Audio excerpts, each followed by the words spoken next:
ನಮಸ್ಕಾರ, ನೀವು ನೋಡ್ತಾ ಇದ್ದೀರಾ ತೇಜಸ್ ನ್ಯೂಸ್ ಕನ್ನಡ. ನಾನು ನಿಮ್ಮ ಸುಷ್ಮಿತಾ. ಬೈದರ್ನ ಖಾಸಗಿ ಹೋಟೆಲ್ ಒಂದರಲ್ಲಿ ಕಲ್ಯಾಣ ಕರ್ನಾಟಕ ಉರ್ದು ಪತ್ರಕರ್ತರ ಸಂಘಟನೆ ಯಾರಾನೇ ದಬ್ ಬೀದರ್ ವತಿಯಿಂದ ಸುದ್ದಿಗೋಷ್ಠಿ ಆಯೋಜಿಸಿದ್ದು, ಕರೆಯಲಾಗಿದ್ದ ಸುದ್ದಿಗೋಷ್ಠಿಯನ್ನು ಉದ್ದೇಶಿಸಿ ಸಂಘಟನೆ ಅಧ್ಯಕ್ಷರಾದ ಮೊಹಮ್ಮದ್ ಯೂಸುಫ್ ರಹೀಂ ಬಿದ್ರಿ ಹಾಗೂ ಮುಖಂಡರಾದ ಶ್ರೀಕಾಂತ್ ಸ್ವಾಮಿ ಅವರು ಮಾತನಾಡಿದರು. ಉರ್ದು ಪತ್ರಿಕೋದ್ಯಮ ತನ್ನ 2 ವರ್ಷಗಳನ್ನು ಪೂರೈಸಿದ ಹಿನ್ನೆಲೆಯಲ್ಲಿ 2 ವರ್ಷಗಳ ಉರ್ದು ಪತ್ರಿಕೋದ್ಯಮ ಸುವರ್ಣ ಮಹೋತ್ಸವ ನಿಮಿತ್ತವಾಗಿ ಮಾರ್ಚ್ 27ರಿಂದ 1 ವರ್ಷಗಳ ಕಾಲ ಬೀದರ್ ಜಿಲ್ಲೆಯ ಎಲ್ಲಾ ಶಾಲಾ ಕಾಲೇಜುಗಳಲ್ಲಿ ಪತ್ರಿಕೋದ್ಯಮಕ್ಕೆ ಉರ್ದು ಪತ್ರಿಕೆ 200 ವರ್ಷಗಳ ಸೇವೆಯ ಕುರಿತಾಗಿ ಉಪನ್ಯಾಸ ನೀಡಲಾಗುವುದು. ಪ್ರತಿಯೊಂದು ತಾಲೂಕು ಗ್ರಾಮಗಳಿಗೆ ತೆರಳಿ ಉರ್ದು ಪತ್ರಿಕೋದ್ಯಮ ಜಾಗೃತಿ ಅಭಿಯಾನವನ್ನು ಹಮ್ಮಿಕೊಳ್ಳಲಾಗುವುದು ಹಾಗೂ ಪತ್ರಿಕೋದ್ಯಮದ ಸೇವೆಗಳನ್ನು ಪರಿಚಯ ಮಾಡಿಕೊಡಲಾಗುವುದು ಎಂದರು. ಇನ್ನೂ ವಿಶೇಷವೆಂದರೆ ಹಿರಿಯ ಪತ್ರಕರ್ತರಿಗೆ ಅಂದರೆ ಉರ್ದು ಪತ್ರಿಕೋದ್ಯಮದ ಹಿರಿಯ ಪತ್ರಕರ್ತರಿಗೆ ಅವರ ಪತ್ರಿಕೋದ್ಯಮದ ಸೇವೆಗಾಗಿ ಸನ್ಮಾನ ಮತ್ತು ಪ್ರಶಂಸಾ ಪತ್ರ ನೀಡಲಾಗುವುದು. ಜೊತೆಗೆ ಹೊಸ ಪತ್ರಕರ್ತರ ಅಭಿನಂದನೆ ಸಲ್ಲಿಸಲಾಗುವುದು ಎಂದರು. ಹಾಗೆಯೇ ಉರ್ದು ಸೇವೆಗಳ ಕರಪತ್ರಗಳನ್ನು ಪ್ರಕಟಣೆ ಮಾಡಲಾಗುವುದು. ಕವನ ರಚನೆ ಸ್ಪರ್ಧೆ, ಪ್ರಬಂಧ ಹೀಗೆ ಇತ್ಯಾದಿ ಕಾರ್ಯಕ್ರಮಗಳನ್ನು ಆಯೋಜನೆ ಮಾಡಲಾಗಿದೆ ಎಂದು ತಿಳಿಸಿದರು. 200 ವರ್ಷಗಳ ಉರ್ದು ಪತ್ರಿಕೋದ್ಯಮ. ವಾಸ್ತವವಾಗಿ ಭಾರತದಲ್ಲಿ ಹುಟ್ಟಿದ ಉರ್ದು ಭಾಷೆಯು ತನ್ನ ಪತ್ರಿಕೋದ್ಯಮದ 2 ವರ್ಷಗಳನ್ನು ಪೂರೈಸಿರುವುದು ಭಾರತಕ್ಕೆ ಹೆಮ್ಮೆಯ ವಿಷಯವಾಗಿದೆ. ಉರ್ದು ಭಾಷೆಯಂತೆ ಉರ್ದು ಪತ್ರಿಕೋದ್ಯಮವನ್ನು ಹಿಂದೂ ಹಿರಿಯರು ಪ್ರಾರಂಭಿಸಿದರು ಮತ್ತು ಸ್ಥಾಪಿಸಿದರು. ಮಾರ್ಚ್ 27, 1822ರಂದು ಪಂಡಿತ್ ಹರಿಹರ್ ದತ್ ಅವರು ಕೋಲ್ಕತ್ತಾದಲ್ಲಿ ಮೊದಲ ಉರ್ದು ವಾರಪತ್ರಿಕೆ ಜಾಮೆ ಜಹಾನುಮಾ ಅನ್ನು ಪ್ರಾರಂಭ ಮಾಡಿದರು. ಇದರ ಸಂಪಾದಕರು ಮುನ್ಷಿ ಸದಾಸುಕ್ ಇದ್ದರು ಎಂದರು. ನಮ್ಮ ಬೀದರ್ ನಗರ ಉರ್ದು ಭಾಷೆಯ ತೊಟ್ಟಿಲು ಆಗಿದೆ. ಮೊದಲ ಉರ್ದು ಮಹಾಕಾವ್ಯ ಕದಂ ರಾವ್ ಪದ್ಮರಾವ್ ಬೀದರ್ನಲ್ಲಿ ರಚನೆಯನ್ನು ಮಾಡಿದರು. 115 ವರ್ಷಗಳ ಹಿಂದೆ 1907ರಲ್ಲಿ ಬೀದರ್ನಿಂದ ಬೀದರ್ ಗೆಜೆಟ್ನ ವಾರಪತ್ರಿಕೆ ಹೊರಬಂದಿತು. ಮೆಹರ್ ಅಲಿ ಬೀದರ್ ಗೆಜೆಟ್ನ ಸಂಪಾದಕರಾಗಿ ಉಳಿದರು. ಬೀದರ್ ಉರ್ದು ಪತ್ರಿಕೋದ್ಯಮಕ್ಕೆ ಹೆಸರುವಾಸಿಯಾಗಿದೆ. ಉರ್ದು ಪತ್ರಿಕೋದ್ಯಮಕ್ಕೆ ಸಂಬಂಧಿಸಿದ ಕೆಲವು ವಿಷಯಗಳ ಕುರಿತಾಗಿ ಇದೇ ವೇಳೆ ಮಾಹಿತಿ ಕೂಡ ನೀಡಿದರು. ಉರ್ದು ಭಾಷೆ ಹಾಗೂ ಉರ್ದು ಪತ್ರಿಕೋದ್ಯಮ ಬ್ರಿಟಿಷರಿಂದ ಸ್ವಾತಂತ್ರ್ಯಕ್ಕಾಗಿ ಹೋರಾಡಿದವು ಮತ್ತು ದೇಶವನ್ನು ಮುಕ್ತಗೊಳಿಸುವಲ್ಲಿ ಪ್ರಮುಖ ಪಾತ್ರ ಕೂಡ ವಹಿಸಿವೆ ಎಂದರು. ಈಸ್ಟ್ ಇಂಡಿಯಾ ಕಂಪನಿಯು ತನ್ನ ಉದ್ದೇಶಗಳನ್ನು ಪೂರೈಸಲು ಪಶ್ಚಿಮ ಬಂಗಾಳದ ಕೋಲ್ಕತ್ತಾದಿಂದ ಮೊದಲ ಉರ್ದು ಪತ್ರಿಕೆಯನ್ನು ಪ್ರಾರಂಭಿಸಿತು. ನಂತರ ಈಸ್ಟ್ ಇಂಡಿಯಾ ಕಂಪನಿ ಮತ್ತು ಬ್ರಿಟಿಷ್ ರಾಜ್ಗೆ ಪತ್ರಿಕೆಯೇ ಸಮಸ್ಯೆಯಾಯಿತು ಎಂದರು. ಈ ಒಂದು ಉರ್ದು ಪತ್ರಿಕೆಯ 2 ವರ್ಷಗಳ ಸುವರ್ಣ ಮಹೋತ್ಸವ ನಿಮಿತ್ತವಾಗಿ ನಾನಾ ಕಾರ್ಯಕ್ರಮಗಳನ್ನು ಹಮ್ಮಿಕೊಳ್ಳಲಾಗಿದೆ. ಮಾರ್ಚ್ 27ರಿಂದ 1 ವರ್ಷಗಳ ಕಾಲ ಎಲ್ಲ ಶಾಲಾ ಕಾಲೇಜುಗಳಲ್ಲಿ ಪತ್ರಿಕೋದ್ಯಮಕ್ಕೆ 2 ವರ್ಷಗಳ ಸೇವೆ ಕುರಿತಾಗಿ ಉಪನ್ಯಾಸ ನೀಡಲಾಗುವುದು. ತಾಲೂಕು ಸೇರಿದಂತೆ ವಿವಿಧ ಗ್ರಾಮಗಳಲ್ಲಿ ಉರ್ದು ಪತ್ರಿಕೋದ್ಯಮ ಜಾಗೃತಿ ಅಭಿಯಾನವನ್ನು ಹಮ್ಮಿಕೊಳ್ಳಲಾಗುವುದು. ಹಿರಿಯ ಉರ್ದು ಪತ್ರಕರ್ತರಿಗೆ ಅವರ ಪತ್ರಿಕೋದ್ಯಮದ ಸೇವೆಗಾಗಿ ಸನ್ಮಾನ ಮತ್ತು ಪ್ರಶಂಸಾ ಪತ್ರವನ್ನು ನೀಡಲಾಗುವುದು. ಹೊಸ ಪತ್ರಕರ್ತರನ್ನು ಅಭಿನಂದನೆ ಸಲ್ಲಿಸಲಾಗುವುದು ಎಂದರು. ಉರ್ದು ಪತ್ರಿಕೋದ್ಯಮದ 2 ವರ್ಷಗಳ ಸೇವೆ ಜನರಿಗೆ ತಲುಪುವಂತೆ ಈ ಒಂದು ಸುದ್ದಿಗೋಷ್ಠಿಯನ್ನು ಆಯೋಜನೆ ಮಾಡಲಾಗಿದ್ದು, ಕವನ ರಚನೆ ಸ್ಪರ್ಧೆ, ಪ್ರಬಂಧ ರಚನೆ ಇತ್ಯಾದಿಗಳನ್ನು ಕೂಡ ಆಯೋಜನೆ ಮಾಡಲಾಗುವುದು ಎಂದರು. ಉರ್ದು ವೆಬ್ ಪೋರ್ಟಲ್ ಮತ್ತು ಇತರೆ ಎಲ್ಲ ಕೆಲಸಗಳ ಪ್ರಾರಂಭವು ವರ್ಷವಿಡೀ ಮುಂದುವರಿಯುತ್ತದೆ. ಇದಕ್ಕಾಗಿ ವಿವಿಧ ಉರ್ದು ಸಂಘಟನೆಗಳು, ಶಾಲಾ ಕಾಲೇಜುಗಳು, ವಿದ್ವಾಂಸರು, ಮುಸ್ಲಿಂ ಮತ್ತು ಮುಸ್ಲಿಮೇತರ ಸಂಶೋಧನಾ ವಿದ್ವಾಂಸರು, ಮಠಾಧೀಶರು ಮುಂತಾದವರಿಂದ ಸಹಕಾರ ಪಡೆಯಲಾಗುವುದು ಎಂದು ತಿಳಿಸಿದರು. ಈ ಸುದ್ದಿಗೋಷ್ಠಿಯ ಸಂದರ್ಭದಲ್ಲಿ ಖಾಜಾ ಫರೀದುದ್ದೀನ್ ಇನಾಮದಾರ್ ಗುಲ್ಬರ್ಗಾ, ನಸ್ರೀನ್ ಅಹಮ್ಜಾ ಅಲಿ, ಅಬ್ದುಲ್ ಖದೀರ್ ಲಕ್ಷರಿ ನೀರ್ಣ, ನईमुद्दीन ಚಾಕೂಬ್ ಸವಾರ್, ಬಸವಕಲ್ಯಾಣ ಸೇರಿದಂತೆ ಇನ್ನಿತರರು ಇದ್ದರು. कल्याण कर्नाटक उर्दू पत्रकर्ता संघ और यारान अदब की जानिब से आपसे मुखातिब हैं और इस खुशी का इजहार करते हैं कि आज 27 मार्च 2020 को कलकत्ते में ईस्ट इंडिया कंपनी ने एक अखबार, वीकली अखबार उर्दू का निकाला था जिसका नाम था जामे जहानुमा।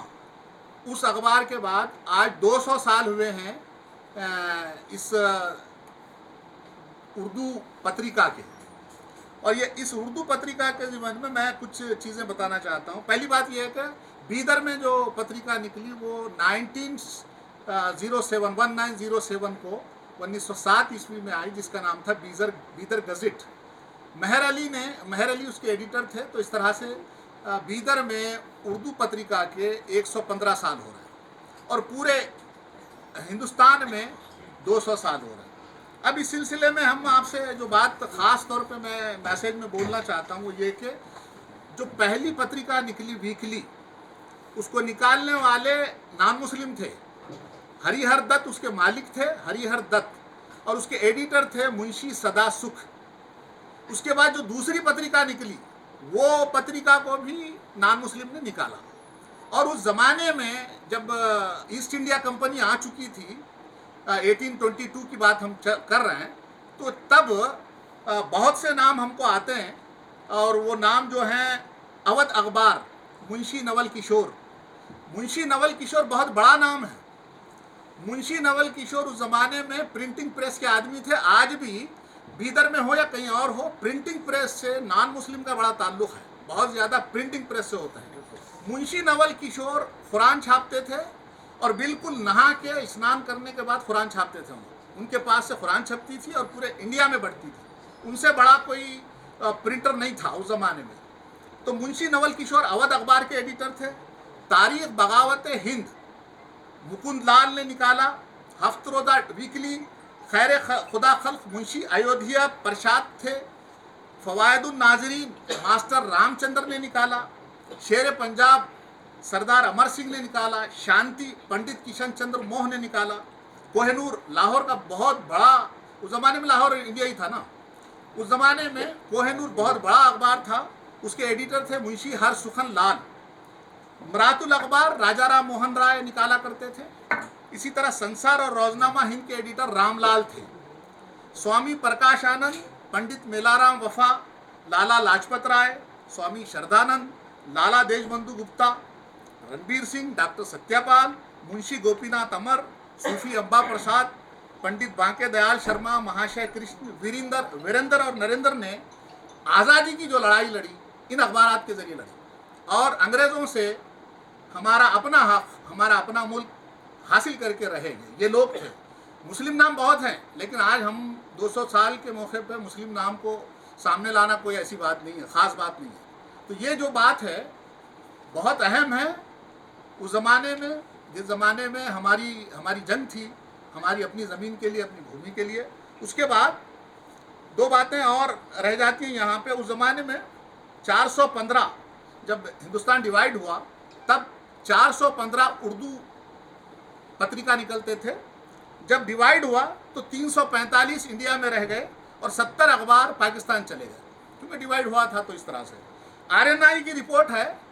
आरएनआई की रिपोर्ट के मुताबिक 513 उर्दू अखबार थे। उनकी तादाद 7.84 लाख थी, छपती थी, प्रिंटिंग होते थे। अब 2012 में ये तादाद 710 है। 710 उर्दू डेली या वीकली या मंथली पूरे इंडिया में चलते हैं, 212 के सर्वे के मुताबिक। अब जो इनकी प्रिंटिंग है 2 करोड़ 20 लाख है। 2 करोड़ 20 लाख उर्दू अखबारात छपते हैं, यानी उसकी प्रिंटिंग होती है। आज भी गैर मुस्लिम अहबाब उर्दू पत्रिका से जुड़े हैं। ये जो सहारा हमारे पास राष्ट्रीय सहारा अखबार है, हिंदी में भी आता है, उर्दू में आता है, 9 जगह से आता है। सहारा श्री सुब्रत राय ने अपने पीरियड में इस अखबार को निकाला, बड़े पैमाने पे निकाला। इनकलाब एक अखबार था। इस इनकलाब अखबार को जागरण वालों ने ख़रीदा, और जागरण वालों ने अखबार को 9 जगह से निकाला। ये निकलता था मुंबई से, एक ही जगह से निकलता था। जब इन्होंने ख़रीदा, पैसे वालों ने ख़रीदा या जो उस लाइन के लोगों ने ख़रीदा, तो उन्होंने 9 जगह से इनकलाब को निकाला। तो मैं ये कह रहा था, हिंद समाचार जो है आज भी निकलता है, बड़ा अखबार है। आप अगर हिंद समाचार टाइप करेंगे .in में तो आपको ये मिल जाएगा, ई पेपर हिंद समाचार .in। तो ये जालंधर, चंडीगढ़, जम्मू से निकलता है।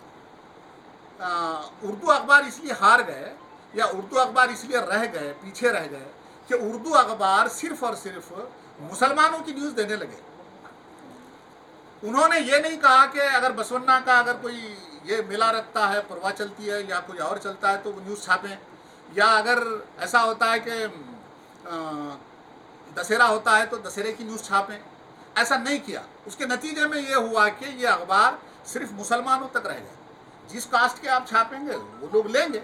लेकिन ये हिंद समाचार आज भी वो अखबार है, उर्दू का अखबार है, जो 3 जगह से निकलता है, चंडीगढ़, जालंधर, जम्मू से, जिसमें हिंदुओं की अपनी जो भी त्यौहार हैं, उनका अपना जो भी है, जो कुछ भी है, वो उर्दू में छपता है और बड़े पैमाने पे बिकता है। ये हिंद समाचार जो है, इसको खेमकरनी और विजय कुमार चोपड़ा चलाते हैं। और रेख्ता.com आपने सुना होगा। रेख्ता.com के संजू सराफ हैं, संजू सराफ ने आज से 12-15 साल पहले रेख्ता.com शुरू किया, उर्दू के लिए किया, और आज संजू सराफ की उस वेबसाइट पर लाखों बुक्स हैं जो उर्दू की हैं, और यहाँ तक कि रिलीजियस बुक्स हैं, और लाखों की तादाद में उन्होंने ऑनलाइन किया है। ये उनकी खिदमत है और हम उनकी खिदमत को सलाम करते हैं। और भी कई लोग हैं नॉर्थ इंडिया में जो उर्दू के लिए काम कर रहे हैं, यहाँ साउथ इंडिया में उतना ज़्यादा हमको नज़र नहीं आता है। और आखिरी बात ये, चूँकि हम बीदर में क्या करने वाले हैं, कल्याण कर्नाटक उर्दू जर्नलिस्ट एसोसिएशन और यारान अदब स्कूल कॉलेजेस में हम चाहते हैं कि चूँकि लेक्चर्स दिया जाए 200 ईयर्स में क्या कुछ उर्दू ने खिदमत अंजाम दी, इस मुल्क के लिए क्या किया। दूसरा, हम चाहते हैं कि ताल्लुक़े तक, गाँव तक ये हमारा कारवां पहुँचे, उर्दू सहाफ़त बेदारी अवेयरनेस प्रोग्राम हो, पुराने अखबारात जो हैं उसकी नुमाइश की जाए, सीनियर सहाफ़ियों को सम्मान किया जाए, उनका जूनियर का वेलकम किया जाए, और पम्फलेट वगैरह शाये किए जाएं, और ये प्रेस कॉन्फ्रेंस तो आज हो रही है, और पोर्टल भी हम शायद निकालना चाहते हैं, और इसके लिए सभी से हमारी मुलाकातें रहेंगी, ऑर्गेनाइजेशन से उर्दू की या गैर मुस्लिम ऑर्गेनाइजेशन से। इसी तरह मटाधीश हैं, उनसे भी हम मिलना चाहते हैं, और ये बोलना चाहते हैं कि बसवा दल ने एक ज़माने पहले वचनों का तर्जुमा उर्दू में किया था, जब 2500 वचनों का तर्जुमा किया था बसवा समिति जट्टी साहब की बेंगलुरु, तो उन्होंने उर्दू में भी किया था, वो 2500 वचनों का तर्जुमा है। लेकिन वो जो इतना मोटा है वो पहुंचता नहीं है उर्दू स्पीकर्स तक, या उर्दू इस तक। स्पीकर्स को भी वचन बोलने चाहिए। प्रॉब्लम यही है कि उर्दू स्पीकर अल्लामा इकबाल का शेर तो बोलता है लेकिन वचन नहीं बोलता है, उसको वचन भी बोलना चाहिए। उसके लिए हमने पिछले में बहुत साल पहले, 7 साल पहले, यही कड़ा साहित्य संघ के इसमें कोई और ये आए थे स्वामी, उन स्वामी से कहा था कि जब वो शोलापुर का एक ये निकला था, उनका कारवां निकला था, तब हमने कहा था कि आप वो चीज़ें जो वचन की हैं, चूँकि ये लिटरेचर है, इस लिटरेचर को ट्रांसलेट होना चाहिए उर्दू में, और लिटरेचर को ही ट्रांसलेट नहीं होना चाहिए बल्कि वचन जो है उसकी अपनी एक सिन्फ है। जैसा गज़ल है, गज़ल उर्दू से आई, उर्दू में फ़ारसी से आई, फ़ारसी से उर्दू में आई, उर्दू के बाद गज़ल पहुंची गुजरात, तो गुजराती में आई, कन्नड़ में आई, तो वचन को उर्दू में आना चाहिए। आज तक ऐसा नहीं हुआ। बेंगलुरु में बहुत से लोग हैं, माहिर मंसूर हैं, शाद बागलकोटी हैं, और दूसरे लोग हैं जो दोहे तो ला लिए उर्दू में लेकिन वचन नहीं लाए। तो ये भी कोशिश करनी चाहिए। ये इतनी बातें थी जो आपसे कहनी थी। कन्नड़ में हमारे जनाब श्रीकांत स्वामी जी बोलेंगे, हम उनके आभारी हैं कि वो यहाँ तशरीफ़ ले आए हैं।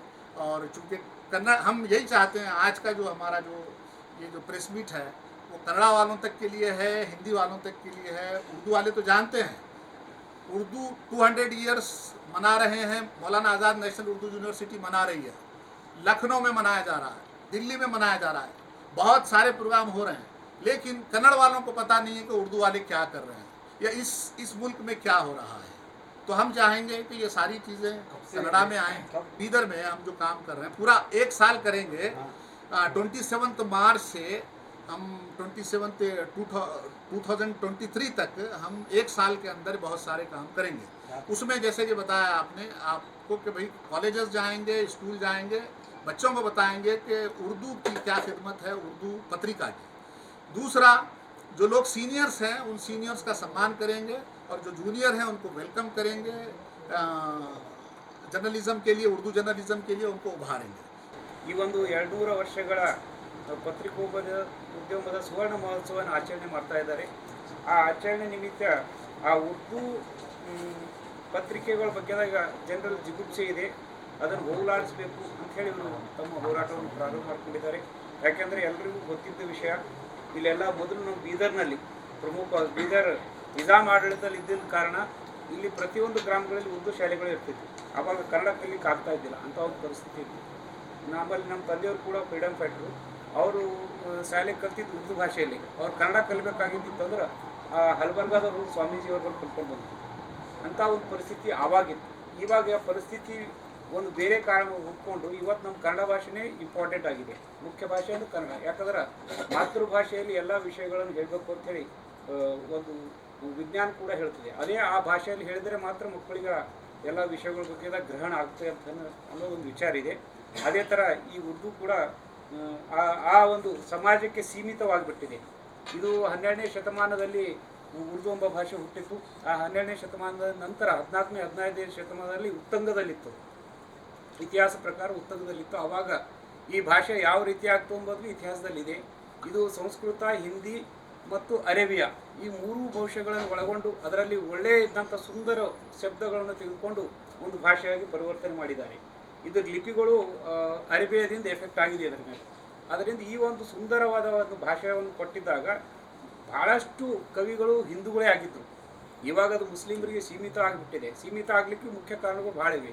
ಈ ಇಂಗ್ಲೀಷೇ ಭಾಳ ಮಹತ್ವ ಪಡ್ಕೊಂಡಿದೆ. ಯಾಕಂದ್ರೆ ನಮ್ಮ ಮಕ್ಕಳಿಗೆ ಇಂಗ್ಲೀಷ್ ಕಲಿಸಿದ್ರೆ ಭಾಳ ಒಂದು ಮಲ್ಟಿನ್ಯಾಷನಲ್ ಕಂಪನಿಗಳಲ್ಲಿ ನೌಕರಿ ಸಿಗುತ್ತೆ. ಇಂಗ್ಲೀಷ್ ಭಾಷೆ ಬಂದರೆ ನಮ್ಮ ಮಕ್ಕಳು ಮತ್ತೊಂದು ಸಾಧನೆಗಳು ಮಾಡ್ತಾರೆ ಅಂತ ಭಾವನೆಗಳು ನಮ್ಮಂಥ ಸಾಮಾನ್ಯ ವ್ಯಕ್ತಿಗಳು ಮೂಡಿ ಬಂದಿದೆ. ಆದ್ದರಿಂದ ನಾವು ಕನ್ನಡ ಭಾಷೆ ಬಿಟ್ಟು ನಮ್ಮ ಮಕ್ಕಳಿಗೆ ಇಂಗ್ಲೀಷ್ ಭಾಷೆಯನ್ನು ಕಲಿಸ್ತಾ ಇದ್ದೀವಿ. ಅದೇ ಒಂದು ಸಂಸ್ಕೃತಿ ಎಲ್ಲ ಒಂದು ಭಾಷೆಗಳ ಮೇಲೆ ಎಫೆಕ್ಟ್ ಆಗಿದೆ. ಆ ಭಾಷೆಗಳು ಹಿಂದೆ ಹೋಗ್ಲಿಕ್ಕೆ ಕಾರಣ ಅಂದ್ರೆ ಇಂಗ್ಲೀಷೇ ಮುಖ್ಯ ಕಾರಣ ಆಗಿದೆ.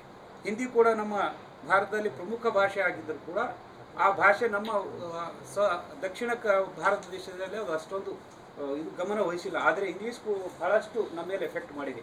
ಅದೇ ಥರ ಉರ್ದು ನಶಿಸಿ ಹೋಗ್ಲಿಕ್ಕೆ ಕಾರಣ ಅದೇ ಒಂದು ಕಾರಣ ಆಗಿದೆ.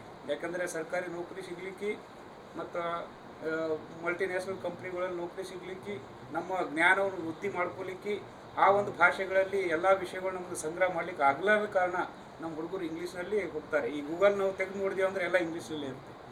ಆ ಗೂಗಲ್ದಲ್ಲಿ ಎಲ್ಲ ವಿಜ್ಞಾನ ವಿಷಯಗಳನ್ನು ಕೂಡ ಅವ್ರು ಹಾಕ್ಕೊಳ್ತಾರೆ. ಆದರೆ ಅದೇ ಒಂದು ಶಬ್ದದ ವಿಚಾರಗಳನ್ನು ಕನ್ನಡದಲ್ಲಿ ಹುಡುಕ್ತಾ ಹೋದರೆ ಅದಕ್ಕೆ ಆ ಶಬ್ದದ ಸಮಾನಾರ್ಥಗಳು ನಮ್ಗೆ ಸಿಗೋದೇ ಇಲ್ಲ. ಆದ ಕಾರಣ ಎಲ್ಲಕ್ಕಿಂತ ರಿಚ್ ಭಾಷೆ ಕನ್ನಡ ಇದೆ, ಸಂಸ್ಕೃತ ಇದೆ, ಹಿಂದಿ ಇದೆ, ಉರ್ದು ಇದೆ. ಆದರೆ ಅದಕ್ಕೆ ವಿಶ್ವವ್ಯಾಪಿ ಮಾನ್ಯತೆ ಸಿಕ್ಕಿಲ್ಲ. ಆದರೆ ಆ ಭಾಷೆಗಳನ್ನು ನಶಿಸಿ ಹೋಗಬಾರ್ದು ಅಂತೇಳಿ ಎಲ್ಲರೂ ಒಂದು ಪ್ರಯತ್ನ ಮಾಡ್ತಾ ಇದ್ದೀವಿ. ಅದು ಕನ್ನಡ ಭಾಷೆಗೆ ಕರ್ನಾಟಕದಲ್ಲಿ ಯಾವ ರೀತಿ ಮಹತ್ವ ಇದೆ, ಅದೇ ರೀತಿ ಬೇರೆ ಬೇರೆ ರಾಜ್ಯಗಳು ತಮ್ಮ ತಮ್ಮ ಭಾಷೆ ಮೇಲೆ ಅವರು ಪ್ರಮುಖವಾಗಿ ಇದು ಮಾಡ್ತಾ ಇದ್ದಾರೆ.